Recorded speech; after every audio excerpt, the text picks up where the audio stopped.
benshi mu ba day trader cyangwa se aba scalpers bakunda guhura n'ibihombo bya hato na hato bitewe no kutamenya gusetinga stop loss zabo neza hamwe na take profit. Mu minsi ishize nabigishije kuri breakout, mbigisha uko watekinga trade yawe ikaba successful, ariko hari isomo ry'ingenzi tutarebye ari ryo uyu munsi tugiye kureba, ari ryo uko wasetinga stop loss yawe hamwe na take profit. Kenshi trade ishobora kuba successful cyangwa ikaba ntibe successful bitewe no kutamenya cyangwa se no kutasetinga stop loss yawe neza hamwe na take profit. Nimba uri day trader ngusabye kureba ino video ugere ku musozo kuko ndakwigisha byinshi uburyo ki usetinga stop loss yawe hamwe na take profit trade yawe ikaba successful. Reka tujye kuri machine imbere tubyinshi. Okay guys, nongeye kubaha ikaze. Nkuko nari maze kubabwira tugiye kwiga uko basetinga stop loss hamwe na take profit. Kuba mbere yuko dutangira kuwibaza ese stop loss ni iki cyangwa se take profit ni iki. Muri forex trading tugira uburyo ki dushaka kuri amafaranga dushaka kuriskinga cyangwa se tudashaka guhomba. Tuvuge wenda nimba kanze ndebe ubundi nandike bibereke. Okay, kubona ndebe ko nyibona.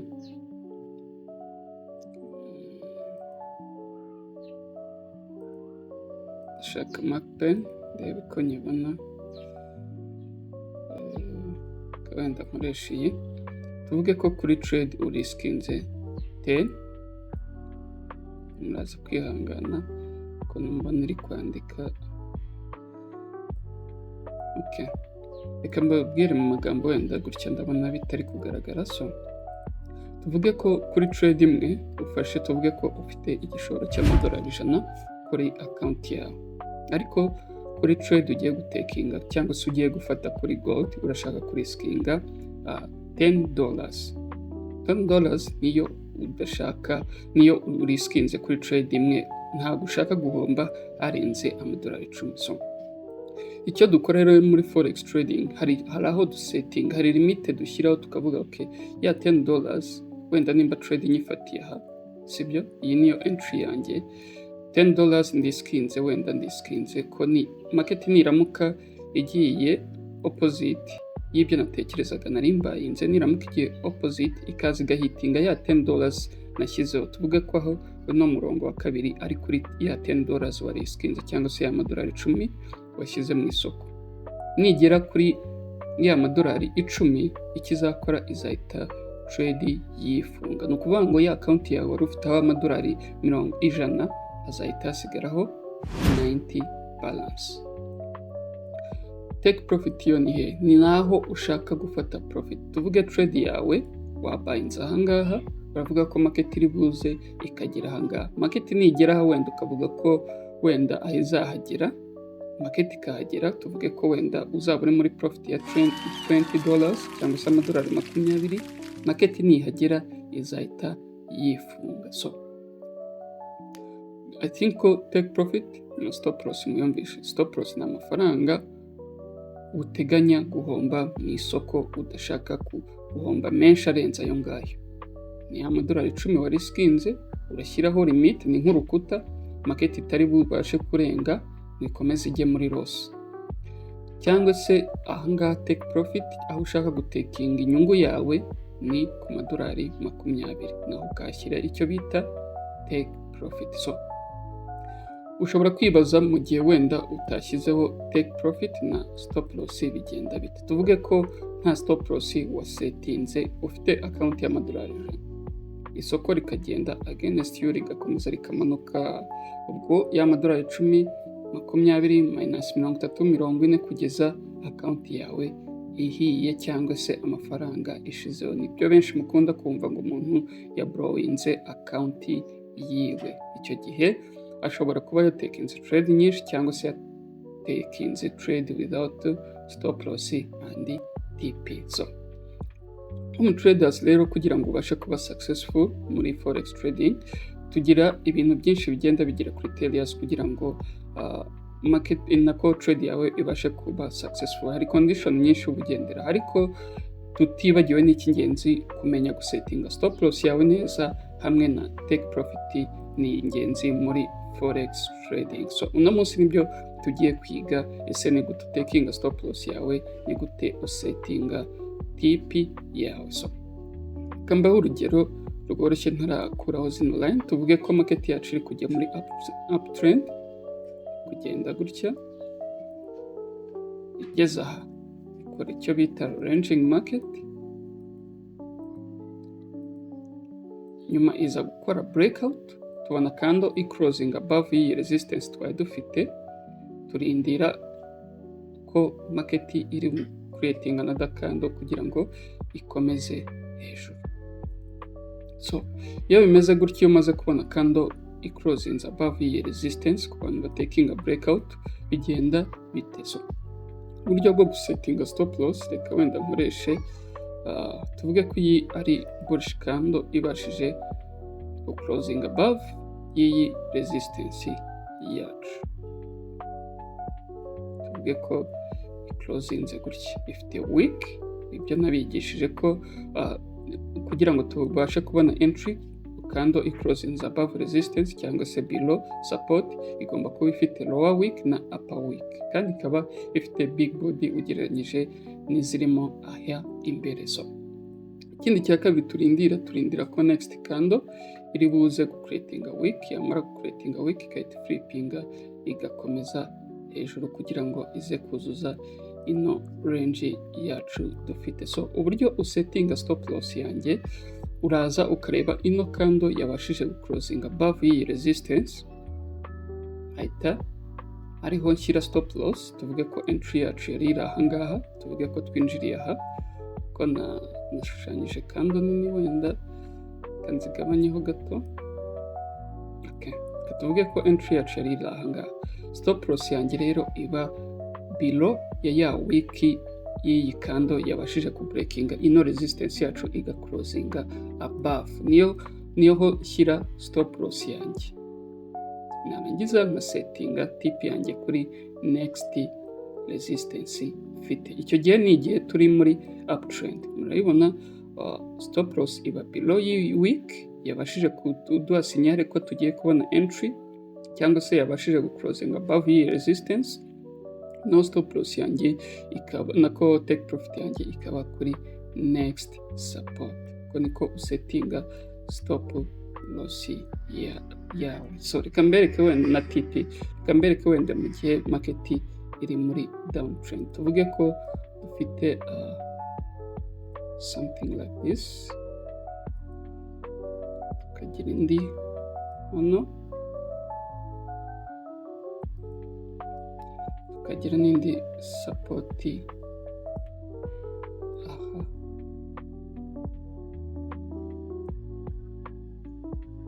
aha, hasi tuyigabanye, dufite ikintu kimeze gutya. So isoko ryacu riri muri icyo bita downtrend, cyangwa se riri kujya muri selling side, riri kugenda ri making lower low, lower high, lower low, lower high. Noneho irangije iza iba cyangwa se i-creating a range muri iyi zone dufite aha ngaha. Nyuma iza gukora icyo bita breakout kugira ngo ikomeze ize kuzuza ino range yacu. So ushobora kwibaza dusetinga stop loss na TP bimeze gutya. Icyo gihe tuba twabonye bearish candle ya closinze imeze gutya. Icyo cya mbere niyo criteria ya mbere tureba, candle ya closinze below ya support, ifite lower week na upper week. Tuvuge ko twabonye candle ya mbere i-closinze gutya, indi next candle icyo turindira ko iza creating a week, yamara creating a week ikahita flippinga kugira ngo ize kuzuza ino range yacu. So stop loss iba hehe, kanze mbibereke. Tuvuge ko twabonye ikintu kimeze nka gutya, nyuma y'iyi kandi imaze kubreakinga igaclosinga below y'iyi support, icyo dukora ino igacreating a week, tubonye entry yacu tuhita dusetinga. Tuvuge ko entry yacu yari iri aha, stop loss iba below y'iyi week cyangwa se iyi candle yabashije guclosinga below y'iyi support, next target yacu ikaba kuri no support dufite ahangaha, niyo iba ari next target yacu. Uko niko usetinga TP na stop loss. Icyo gihe ndabwira kuba day traders hamwe n'aba scalpers cyangwa se abakora scalping nibo hamwe na day traders nibo basetinga stop loss yacu gutyo, kuko abakora icyo bita guholding trade iminsi myinshi, it's a different story kuko baba bakeneye big stop loss. So tugiye kureba example dukoresheje ino chart ya gold. Turabona ko yari iri muri downtrend, nkuko nayo yabwiye ko iyo market iri muri downtrend focusinga kuri selling, yaba iri muri uptrend tugafocusinga kuri buying. So nkuko mubibona, murabona ko aha harimo resistance na tukagira support,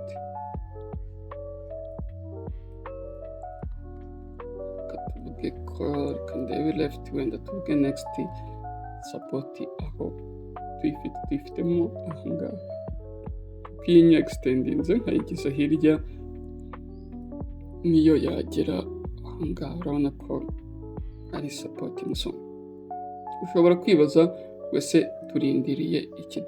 Turindiriye kando iri bubashe gukora breakout, nkuko nabwiye ko iyo turi muri ntuza, turi muri downtrend we focus on selling, twaba turi muri uptrend tugafocusinga kuri buying. So icyo dukeneye kando i-closing below iyi support, ifite icyo bita upper wick na lower wick, kandi ifite na body nini ugereranyije n'izi zirimo inside. Impamvu mvuga body nini, iyo kando ibashije ku breaking below iyi support ifite body nini, bigaragaza ko hagiye kuza volume. So reka duplaying turebe, ndareka nkore zoom in kugira ngo bibe binini mubashe kuhabona.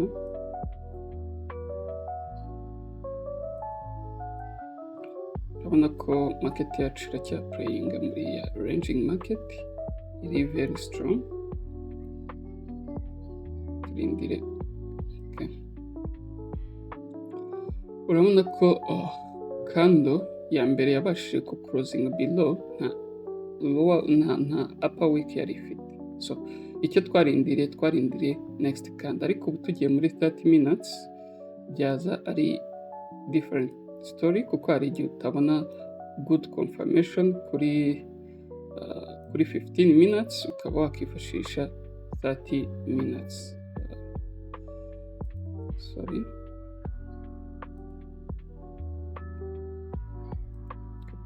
Okay.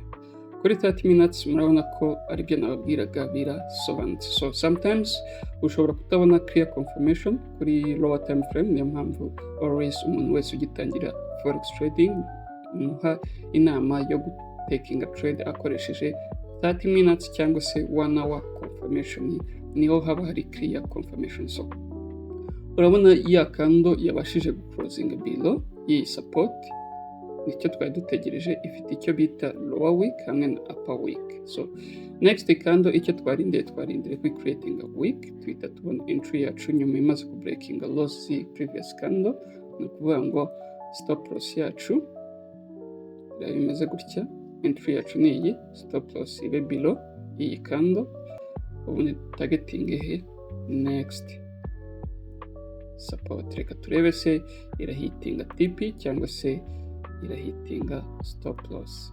Turindire turebe icyaplayinga, irahitinga TP ariko turategereje. Urabona ko TP yabaye heated, bikaba successful trade yacu. So nguko usetinga stop loss hamwe na TP. Reka wenda tujye no ku zindi currency, wenda turebe ko tubona uburyo ki mu gihe turi kubayinga twasetinga stop loss na TP yacu. Wenda turebe aho yari kujya muri uptrend, wenda dufata aha,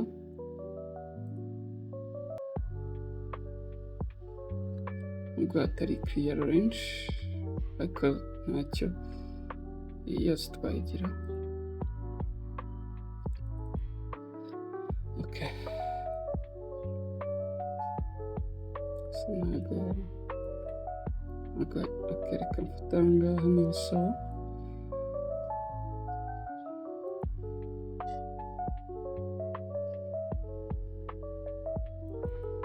Okay, urebeye aha ngaha fashe kuri ntuza current candles, urabona ko market yari kugenda making higher highs, higher lows, higher highs, higher lows. So reka tuvuge ko iyi yose ari ranging market dufite kuri USD JPY. Tuvuge ko dufite icyo bita support. Turebe next resistance iri hehe. Next resistance irimo aha ngaha. So ubundi nkuko twari tubonye ko iri muri buying, ndi kurebera kuri low time frame, ntabwo ndi kujya guhera muri daily time frame wenda dukora analysis, ni guhera muri low time frame kugira ngo mbereke example y'ibyo ndi kubabwira. So urabona ko iri kujya muri uptrend, so iri muri iyi ranging market, kandi mbabwira ko mu gihe market iri muri ranging market cyangwa se iri muri consolidation utaba ugomba gutrading. So reka duplaying turebe, turindiriye ko ikora breakout cyangwa se tubona candle closing above iyi resistance. Reka turebe ko turi buze kuyibona, ubundi turebe ko twabona opportunity za trade. Reka nkore zoom in kugira ngo mubashe kuhabona neza. Market turabona ko igiplayinga muri iyi range iri nini cyane kandi iri strong. Dushyize dushatse twashyiramo indi support, gusa reka turinde turebe. Okay, kandi naho dushyiramo indi support kuko hari strong range.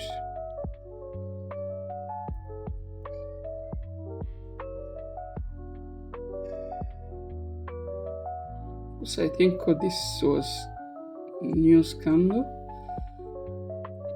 ibashe closing above iyi resistance. Urabona ko nta lower week ifite, ni ukuvuga ngo nta entry twari kubona kuri ntuza kuri USD JPY.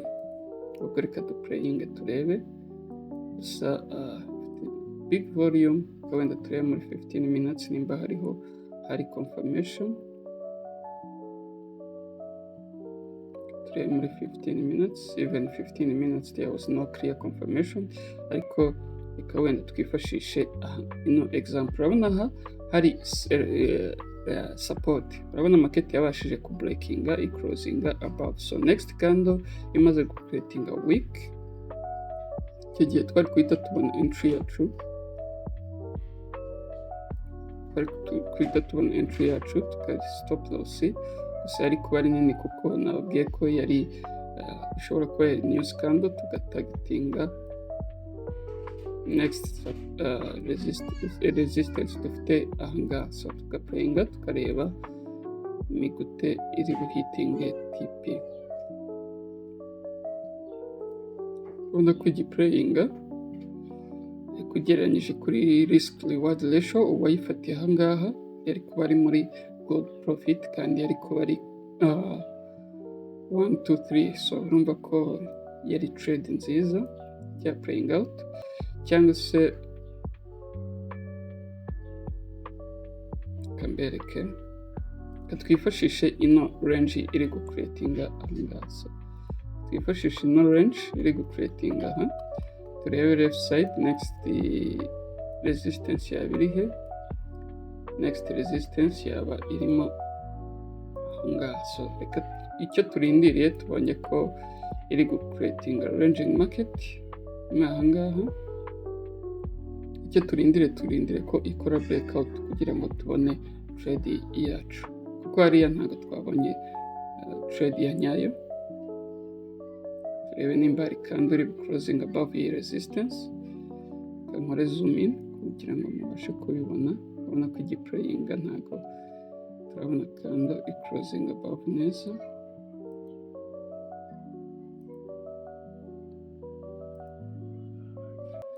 Dushyire muri 30 minutes.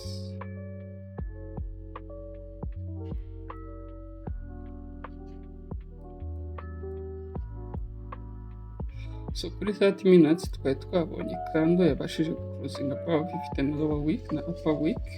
Reka turebe ko iri buhitinge TP, ni ukuvuga ngo entry yacu ari kuba ngaha, stop loss ikaba below, TP ikaba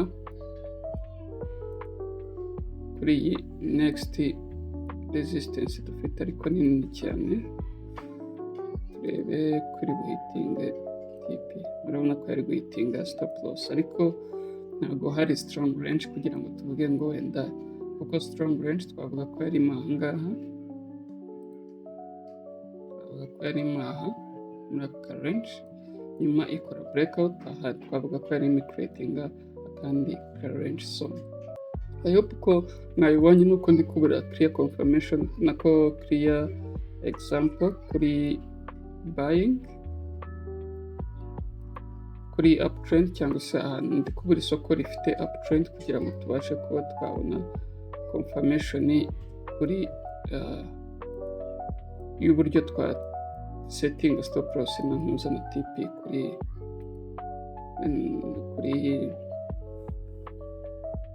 turebe wenda ko kuri euro USD ho nabona ahantu hari uptrend, rero ko nabereka example.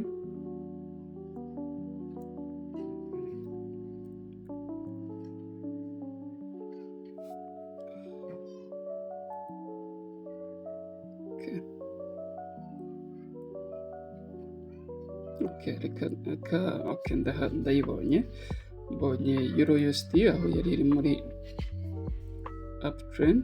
Reka tuyicira aha, tuvuge ko range twari dufite iri strong ari iyi range. So ubona ko aha hari strong range, aha hari resistance, hakaba support.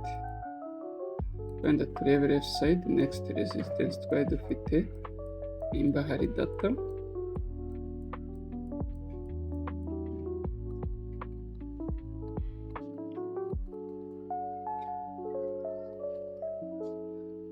ntabwo ndi kuzibona, gusa twimagine ko next resistance yari iri aha ngaha. So ni ukuvuga ngo stop loss iba below week, noneho below ya kando yabashije breakinga resistance, noneho next target ya TP ikaba next resistance. So reka duplayinge turebe ko bimeze bite. Hari kando turi bubone closing with big volume, wenda tujye muri 15 turebe.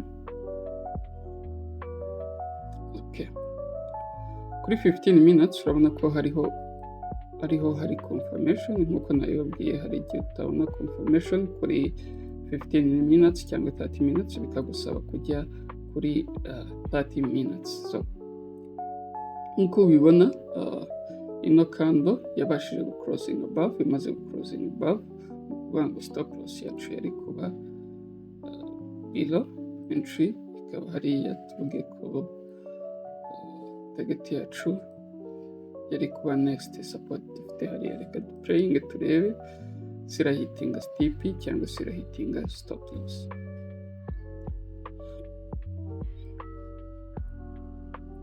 Urabona ko iri kugenda muri good profit,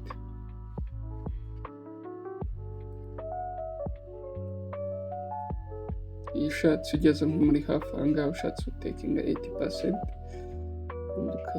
cyangwa ugashyira break even, wenda na break even nzabibigisha.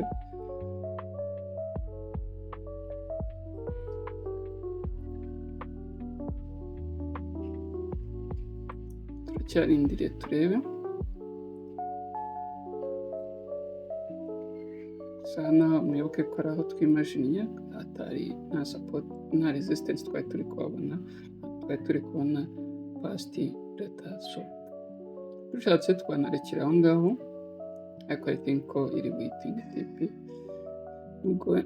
nubwo wenda bifata time cyangwa se